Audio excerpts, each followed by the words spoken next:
그렇다면 이제 사실 이런 시각도 있거든요. 삼성전자, 하이닉스 이제 더 이상 뭐 호재가 뭐가 있냐 다 나왔는데 이런 결과라면 네. 오를 수 있겠냐에 대한 네, 네. 그러니까 뭐 모멘텀이 뭐가 있겠냐. 펀더멘털이죠. 근데 지금 얘기하신 거 보면 펀더멘탈은 더 좋아지고 있다는 그렇죠. 것 때문에 역시 오를 수 있는 상황이다. 펀더멘털이 좋아지는 거 사람들이 주목을 해야 되는데 주목하게 만드는 건 몇 가지가 있죠. 실적 발표. 실적 발표가 뭐가 있습니까? 우리는 발표했는데 수출 실적. 엔비디아 실적 나오잖아요. 아, 이번에. 예. 엔비디아 실적이 오늘이 월요일인데 화수 목요일 아침에 나오는 게 중요하니까 이번 주에 가장 큰 모멘텀이라고 할 거라고 뭐하지만 기대해야 되는 거는 실망하면 꽝인데 엔비디아의 2, 4분기 실적 그러니까 5, 6, 7월 분기에 대한 실적 그리고 두 번째 8, 9, 10에 대한 전망. 가이던스 그리고 세 번째 엔비디아가 브로드컴 마찬가지로 월가랑 같이 해가지고 이젠 자기네가 그 자금줄 AI 인프라 투자의 대부로서 나섰지 않았습니까? 그거에 대한 여러 가지 질문이 있겠죠. 그거에 대한 답변 이 세 가지가 쿵짝이 잘 맞으면 다시 펀더멘털적인 요소로 사람들이 어텐션 되겠죠. 근데 문제는 이제 이게 목요일 아침이니까 네. 오늘 월, 화, 수요일 날 어떻게 들어갈 것인지 뭐 non 펀더멘털 얘기하면 아직 전쟁도 안 끝났고 PC 넘버 물가 지표도 목요일 아침에 나오고 뭐 여러 가지 있으니까 하는데 핵심은 엔비디아의 실적과 가이던스와 그 AI 그 대부자로서 역할 이것이 목요일 아침에 가장 큰 이슈라고 볼 수 있는데 오늘은 우리가 일본이나 대만보다도 많이 빠지는데 일본도 약세는 하지만 그게 뭐 의미 있게 약세는 아니잖아요. 그렇죠. 그러니까 우리가 삼성전자, 하이닉스, 삼성전자 관련되는 거 빼고 얘기하면 우리도 한 0.78% 빠지는 거예요. 네, 그러니까 삼성전자하고 삼성전자 관련되는 주식에 넌 펀더멘털이지만 설레발하고 올라간 목요일 금요일 주가를 다 토해낸 거에 따른 혼란이다 이렇게 할 수 있어서 펀더멘털적으로 어텐션 되는 건 엔비디아 실적 발표되고도 그게 CR에 안 맥힌다면 그거는 이슈가 되는 거고 지금 그거 말씀드리기 전에 제가 앞전에 말씀드린 주말에 AI용 서버 가격을 대만의 업체들이 빅테크들한테 통보했다고 하는 것이 15% 가격을 상승한 이유가 메모리 가격 상승 때문에 한 거니까 메모리 가격 상승을 서버 업체들이 전가시키는 게 된다는 거잖아요. 그렇죠. 그 펀더멘털이 나쁜 건 좋은 건가? 당연히 좋은 거죠. 그렇죠. 예. 근데 이게 안 들어오는 게 이슈가 되는 거고 미국 금리고 뭐 이런 거 신경 쓰고 하니까 미뤄진 거다. 이렇게 표현하시는 게 맞을 것 같아요. 그러니까 엔비디아가 우리 뉴스에서 본 게 15% 전가했다가 올린다 고객사들에게. 정확히는 엔비디아가 올리는 게 아니고 엔비디아 GPU를 가지고 서버를 만들어서 판매하는 그 대만의 ODM 업체, 서버 그렇지. ODM 업체가 그렇게 한 거죠. 그렇군요. 요것들은 결국은 메모리의 그 파지티브한 겁니다. 네, 그 호재로 볼 수 있는 것인데 지금 시장이 몰라주고 있다. 예. 근데 그래도 좀 하이닉스의 어떤 하락폭을 보면은 네네. 그래도 조금 삼성전자하고는 다른 것처럼 보여요. 네네, 그 맞습니다. 폭이 달라. 그러니까 확실히 이제 주주환원에 대한 시장의 기대치가 이제 중요하게 반영되는 시장이구나. 맞습니다. 다시 한번 보여드릴까요? 우리 대표님, 우리 똑똑하시고 IQ 한 150대는 대표님 한번 보시기 바랍니다. 갑자기 목욕감을 느꼈어. 목욕 안 하셨어요? 봅시다. 아까 제가 삼성전자 얼마나 그랬죠? 110조. 네. 기억하세요? 110조? 소가격은 뭐고 다 포함 110조. 일단 주주환원 한다고 내놓은 게 올해 그게 해당되는 거예요. 내년은 110조가 아니죠? 얼마 할 것 같다고요, 아까? 150조? 왜? 영업이익이 이 늘어나요. 늘어나니까. 네. 50% 네. 한다 치고. 정확히 계산해 드릴게요. 잘 따라보세요. 올해 삼성전자가 110조 정도를 했어요. 내년에 얼마 정도 할까? 제가 애널리스트 영업이익이 증가된 게 평균 한 4, 50%거든요. 그러면 한 160조까지 나올 수도 있어요. 그런데 160조가 나올지 안 나올지 헷갈리기 시작하는 게 하나 있습니다. 아까 뭐라 그랬어요? 얘네 매출 중에서 장기 공급 맺은 사람들은 이래서 우리가 장기 공급 맺는 매출이 한 200조다. 200조에 대해서 한 20%면 40조 정도가 선수권을 받은 게 있을 수 있잖아요. 내년에. 그럼 그거는 프리 캐시플로에서 빼고 얘기하는 거니까 영업이익이 증가되는데 그 증가되는 율만큼이 아닐 수도 있다는 생각이 드니까 그냥 110조에서 영업이익 증가분을 하면 한 150조, 160조 나와야 되는데 그게 나올까? 까리까리해졌죠. 왜? 프리 캐시플로 할 때 LTA 선수권 뺀다 그랬잖아요. 그러니까 150조, 160조 한번 생각하시고 그게 확실치 않다는 거 생각하시고요. 소각은 얼마 있을지 모른다 이렇게 생각하시잖아요. 하이닉스 발표된 게 있죠. 하이닉스 봅시다. 보세요. 하이닉스는 올해 150조, 네. 내년에 210조, 누적 3년 동안 385조. 이거의 50% 이상이니까 50%는 192조. 여기서 40조는 매입해서 소각하는 거예요. 이건 바로 3%가 없어지는 겁니다. 네. EPS 올라가는 거죠. 그거 포함해서 192조. 그렇죠. 아까 하이 삼성전자 뭐라 그랬어요, 제가? 얼마나 그랬죠? 내년에 150조, 160조 나올까? 그쵸. 삼성의 하이닉스보다 시가총액이 큽니다. 네. 근데 삼성전자가 150조, 160조 나와도 하이닉스보다 얼마나 부족한 거예요? 한 30조 이상 부족한 거잖아요. 자, 보세요. 하이닉스의 이 숫자는요, 내년에 210조, 올해 그 150조는 올해 영업이익 260조, 내년 영업이익 350조예요. 컨센서스는요, 이거보다 50조 이상 높습니다. 네. 그러니까 이게 낮다는 거예요, 제가 높다는 거예요. 높지 않다는 거죠. 그렇죠. 근데 삼성전자는 얼마 나왔죠, 아까? 160조 정도 할까 했는데, 여기서 끝나지 마십시오. 160대 190조.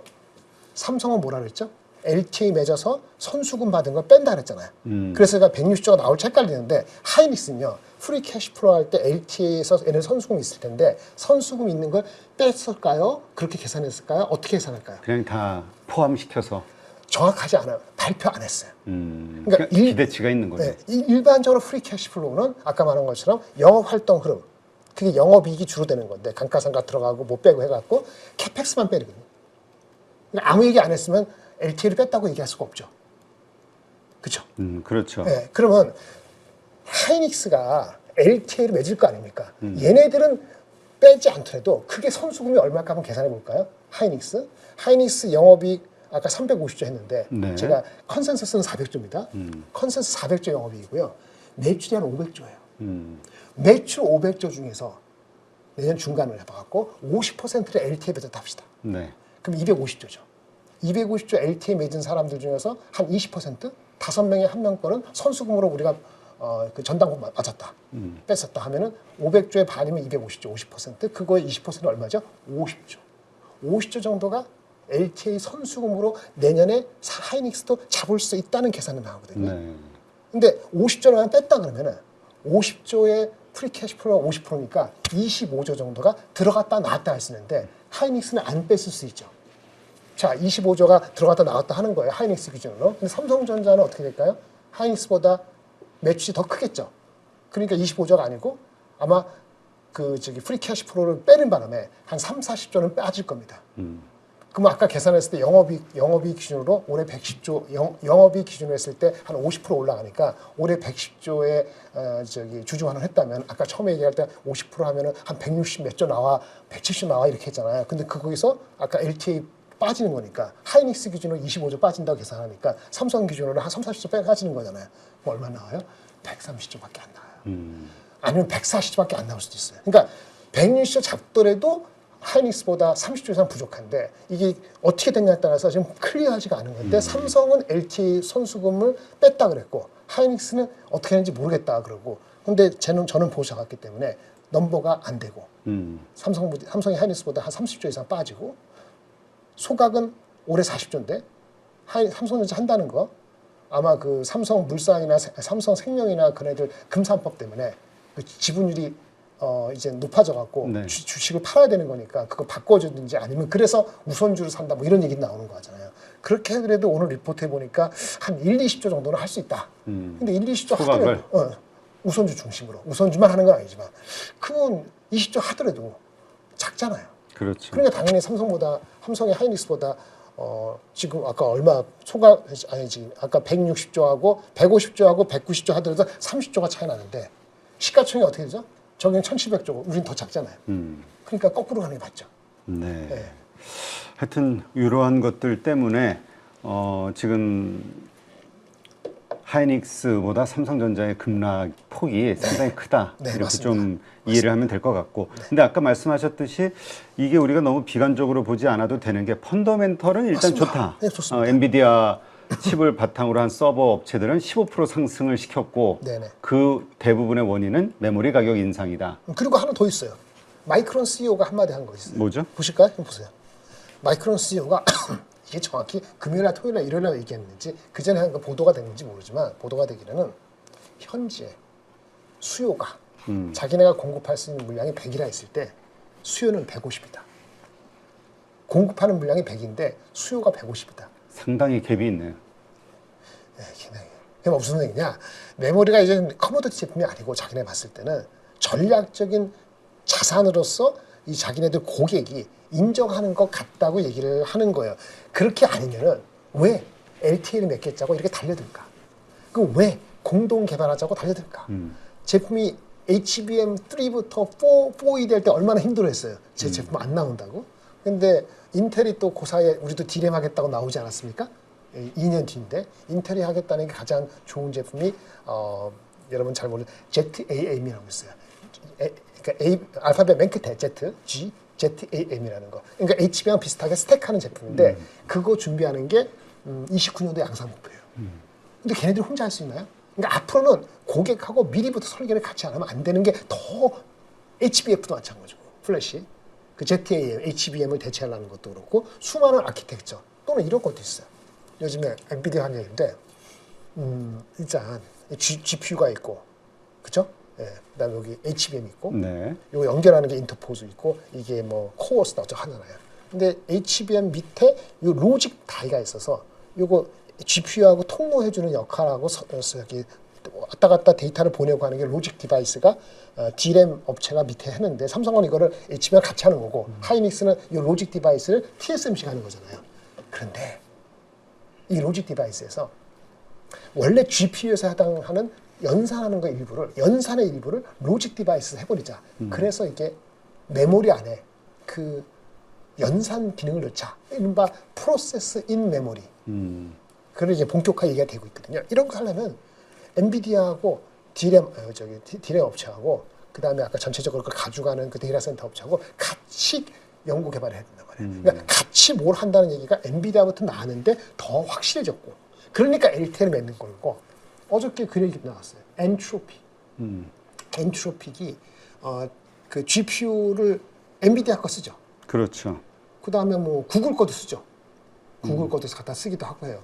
근데 엔트로피나 오픈AI가 스스로 GPU를 설계하진 않았죠. 근데 엔트로피 이제 하겠다고 나섰단 말이에요. 그래서 이번에 GPU, 그러지. 구글의 그 TPU를 만드는데 엄청난 그 능력이 있고, 그러니까 TPU를 처음부터 다 한 사람. 엔비디아도 있었고, 이 친구를 엔트로피 스카우트 했어요? 네, 했습니다. 그렇죠. 그럼 이거 무슨 얘기지? 엔트로픽도 이젠 GPU의 에이직 GPU죠. 커스텀 GPU를 만드는 시장에 경쟁하는 거잖아요. 이 경쟁이 앞단에서 그 뭐 AI 모델이건 아니면 GPU 업체건 뭐 TPU 업체건 경쟁을 하면 우리 HBM 입장에서는 좋아요, 나빠요? 좋은 거란 말입니다. 이런 것도 펀더멘털이 좋은 거예요. 그래서 이런 것들이 알게 모르게 많이 되고 LTE를 맺는 이유가 장기 계약하고 공동 설계하는 것이 이미 커모더티가 아니라는 걸 여실히 보여주고 있는데 유감스럽게도 이 시기에 매크로가 너무 흔들리고 왜 GPU를 만들고 뭐 데이터 센터 만드는데 돈이 병목이다. 돈 자금줄이. 그 사람들이 염려가 있다 보니까 베센트가 나서건 뭐하건 간에 신년물 국채 뭐 4.8%, 4.5% 이렇게 되고 뭐 30년 5% 넘으니까 걱정이 되는 거죠. 왜? GPU를 가지고 데이터 센터 만드는 업체들이 약한 고리가 있는데 그게 오라클이라든지 아니면 코어이브라든지 아니면 그렇게 네오클라우드 업체 그러니까 빅테크라고 생각하는 우리 구글이나 아마존, 마이크로소프트가 흔들린다고 생각하지는 않지만 그 약한 고리는 금리 환경에 따라서 사람들이 심리가 왔다 갔다 하지 않습니까? 그렇죠. 그게 워낙 지금 급습하다 보니까 그리고 아까 말씀드린 것처럼 진짜 30년 국채가 계속 5.3 이렇게 6 되면은 진짜 국채하고 정부 국채하고 얘네 회사채하고 경쟁하는 건데 그게 어떻게 되는 거야라는 계속 의문을 사람들이 자아내니까 투자가들의 심리가 억눌리는 거죠. 그래서 이것이 지금 그런 시기를 소화시키는 과정이 아직도 전쟁과 매크로 환경에 연결돼 있다라는 것이 안타깝습니다. 그러니까 하여튼 분명히 이거 좀 이제 좀 이 얘기를 아주 전문적인 용어들과 함께 이게 좀 복잡하게 설명을 하셨는데 좀 간단하게 그래서 전체 내용을 정리하면 지금 첫 번째는 그 펀더멘털과 관련해서 이 메모리 가격이 상승했다라는 이 엔비디아발 이 호재 하나가 있고 펀더멘털적으로 두 번째 그 다음에 엔비디아 그러니까 엔스로픽이라든가 그 엔비디아라든가 이 메모리 업체가 같이 이제 공동의 칩을 개발하기로 했다. 이 얘기는 결국 매출과 관련된 LTE에 대한 신뢰도를 계속 키워주는 것이다. 네네. 이렇게 두 가지로 좀 요약을 하면 네네. 될까요? 맞습니다. 네, 그것 때문에 지금 상황은 더 좋아졌는데 지금 삼성전자의 어떤 소각이라든가 주주환원에 대한 기대치가 너무 컸다 보니까 그거에 대한 실망감으로 그 호재들이 다 묻혀지고 있다. 그렇죠. 그리고 크게 요것이 다시 호재로 발현될 수 있는 계기는 이제 엔비디아가 실적 발표하면서 첫 번째. 예, 그 일단은 뭔가 발현이 될 가능성이 크다. 이렇게 좀 정리하면 되겠군요. 네네. 그리고 이제 금리가 좀 수그러 들어야지. 그렇죠.